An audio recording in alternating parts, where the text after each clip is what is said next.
迎嚟到 Bookmart。今日想同你傾一個聽落好簡單，但其實幾值得深思嘅問題。如果你係基督徒，因恩典得救，平時都好小心避免犯罪，主日穩定返教會，侍奉都算忠心，你會唔會覺得自己已經過緊一種公義嘅生活？照計答案應該係會，係咪？但喺慷慨的正義入面，提摩太凱勒提出咗一個幾顛覆我哋想法嘅觀點。佢話真正嘅公義唔單止係個人道德操守，而係包括實踐公義。而我哋唯一可以真正活出呢種生命嘅方式，就係透過上帝嘅恩典。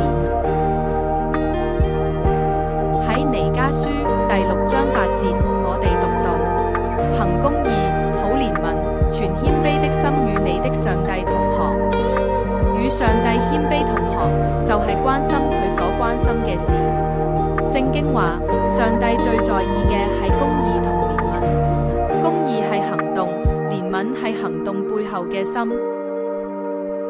喺整本聖經入面，公義嘅標準係睇你點對待脆弱嘅人、窮人、寡婦、孤兒同外來者。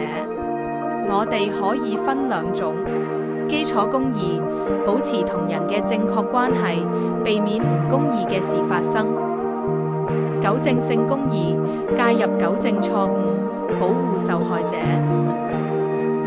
喺箴言書31章9節，聖經提醒我哋發聲按公正審判，為貧窮和困苦的人辯護。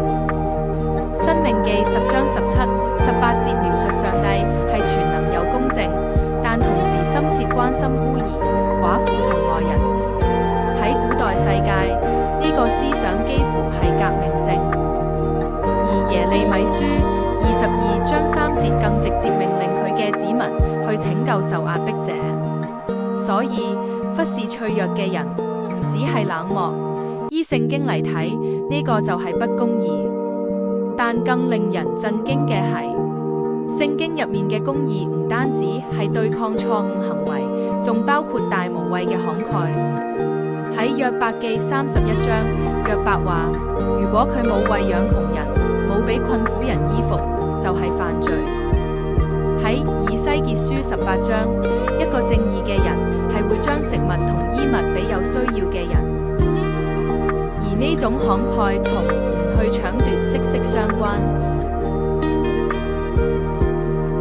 呢個觀念好震撼。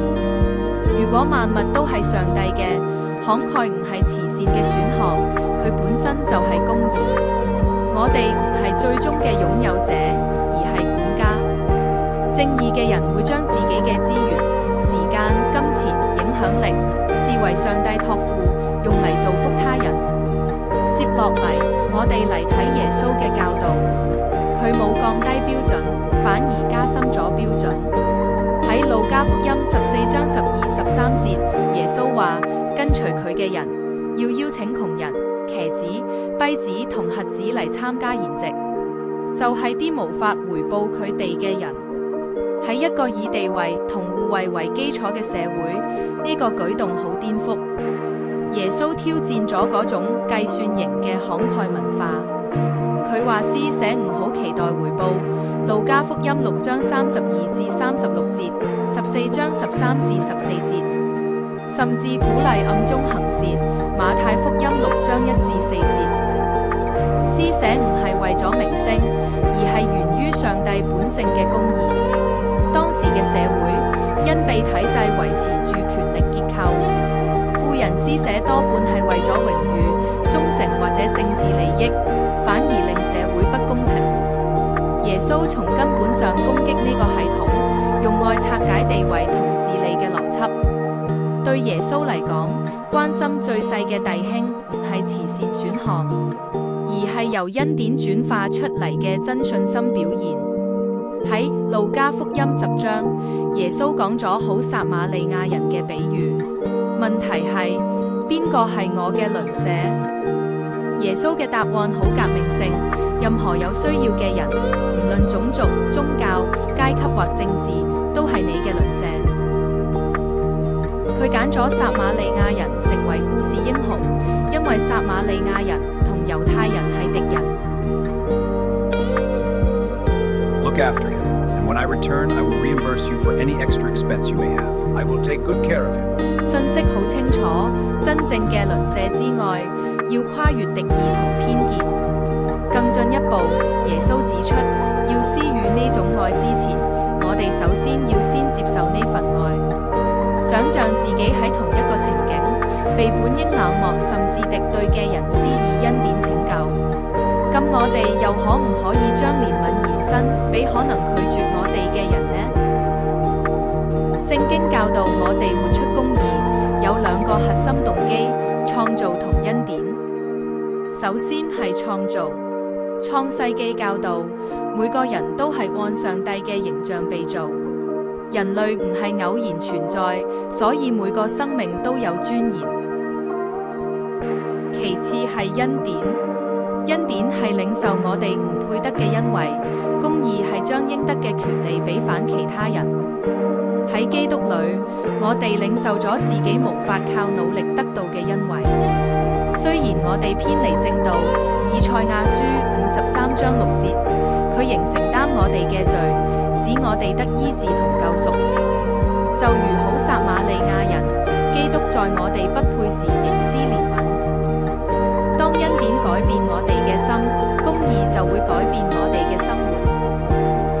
真正嘅公義唔只係避免犯罪或反教會，而係反映喺我哋點使用我哋嘅資源，彰顯上帝嘅性情。呢個意思係喺私人同公共生活中，都追求幫助有需要同脆弱嘅人嘅福祉。我哋應該如何行公義？呢個可能意味住透過教會或者可信嘅非牟利機構去服侍有需要嘅人，亦可能係喺工作場所、社區倫理之中實踐日常嘅慷慨。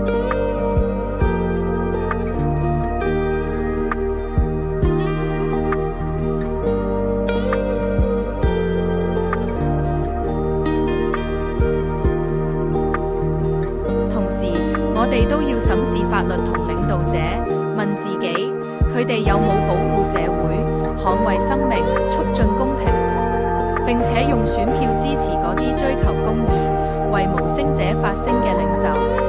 公義唔止係參加某啲活動或者計劃，而係一種以管家心、憐憫心同公民責任為核心嘅生活方式。新約提醒我哋，首先照顧自己嘅家人，提摩太前書5章8節，然後關心主內嘅人，加拉太書6章10節。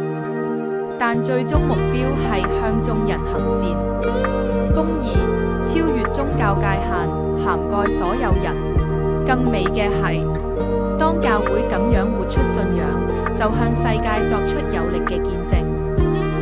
人哋會睇見福音唔只係道理，而係一幅活生生嘅畫面，一群被嗰位為無助者伸冤嘅上帝所改變嘅人，領受嘅恩典化成實踐嘅公義。